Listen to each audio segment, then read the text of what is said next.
नमस्कार दोस्तों। पिछली बजट घोषणा के पश्चात राजस्थान सरकार के शिक्षा विभाग में मूर्त रूप लेती यूनिफॉर्म योजना में विभागीय निर्देशों के अनुसार यूनिफॉर्म विकल्प भरवाने शुरू हो चुके हैं, जिसकी अंतिम निर्धारित तिथि 15 मार्च 2022 रखी गई है।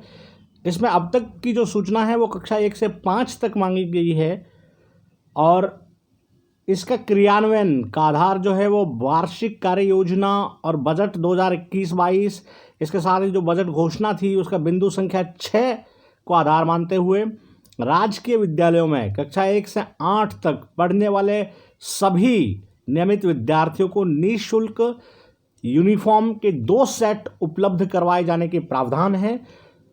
आपको की जानकारी के लिए बता दूं, आवासीय विद्यालयों में यह सुविधा पहले से है। जैसे उदाहरण के तौर पे जवाहर नवोदय विद्यालयों में ये एक चलती फिरती जो योजना है। कहने का मतलब विद्यार्थी ने प्रवेश लिया, उसके नाप के अनुसार उसको यूनिफॉर्म दे दी जाती है या उपलब्ध करवा दी जाती है। लेकिन शिक्षा विभाग में 1 से 8 तक के विद्यार्थियों के लिए ये एक नवीन योजना रहेगी और इसके क्रियान्वयन का प्रारंभन हो चुका है। इसके तहत कक्षा 1 से 5 तक के छात्रों को जो ये सुविधा दी गई है कि उनको 2 यूनिफॉर्म सेट दिए जाएंगे।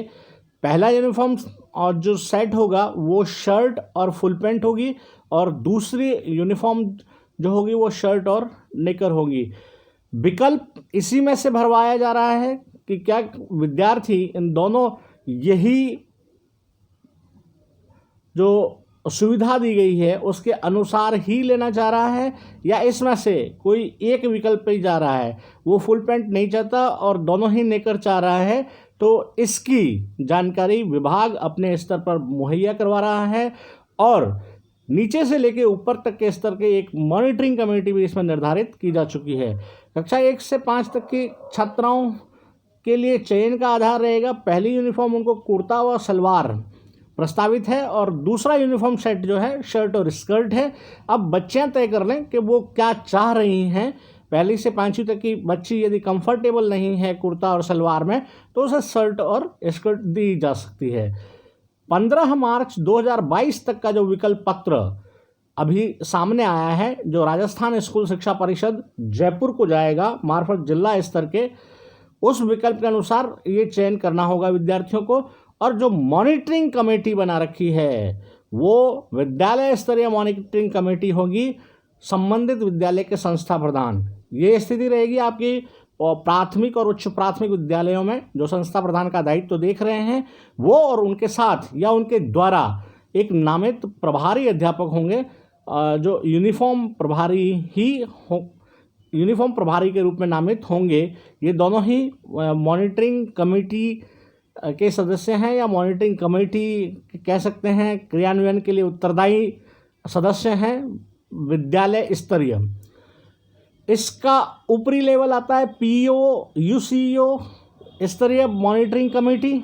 जो पीईओ होंगे या यूसीईओ होंगे उनके साथ एक प्रभारी अध्यापक होंगे और प्रभारी अध्यापक के साथ इसमें मंत्रालयिक कर्मचारियों पर एक प्रभार डाला गया है ताकि इसके क्रियान्वयन सफलतापूर्वक संपन्न की जा सके। और एक महत्वपूर्ण कड़ी है पीईओ और यूसीईओ, क्योंकि इनको अपने अधीनस्थ विद्यालयों से सूचना जुटानी होगी और समेकित करके सीबीओ कार्यालय तक पहुंचानी होती है। अधीनस्थ विद्यालयों की समेकित सूचना जो है वो ब्लॉक स्तर को ये प्रेषित कर रहे होते हैं। जिला स्तरीय मॉनिटरिंग कमेटी में अतिरिक्त जिला परियोजना समन्वयक होंगे। सहायक परियोजना समन्वयक जो आरटीई के हैं उन्हें यह दायित्व दिया गया है और एक कार्यक्रम अधिकारी आरटीई के इनके साथ जुड़े रहेंगे। राज्य स्तरीय मॉनिटरिंग कमेटी अतिरिक्त राज्य परियोजना निदेशक द्वितीय और उपायुक्त सप्तम, ये दोनों मिलकर इसका देखरेख करेंगे। उप निदेशक आरटीई और सहायक निदेशक आरटीई इस पूरे राज्य स्तरीय जो क्रियान्वयन होगा इस योजना का उसकी मॉनिटरिंग कमेटी के उत्तरदायी सदस्य होंगे। जैसे जैसे इस योजना में नवीन प्रावधान होंगे हम आपको माकूल वीडियो के मार्फत दिखाते रहेंगे, आपसे जुड़ते रहेंगे। और इसका सारांश यही है कि अभी केवल विकल्प भरवाए गए हैं पहले से 5वीं तक के विद्यार्थियों का, जिसकी अंतिम तिथि 15 मार्च रखी गई है। साथ ही जो मॉनिटरिंग कमेटी है वो क्लियर कर दी गई है कि इस दायित्व को किस तरह से नीचे से ऊपर तक क्रियान्वित किया जाएगा। धन्यवाद।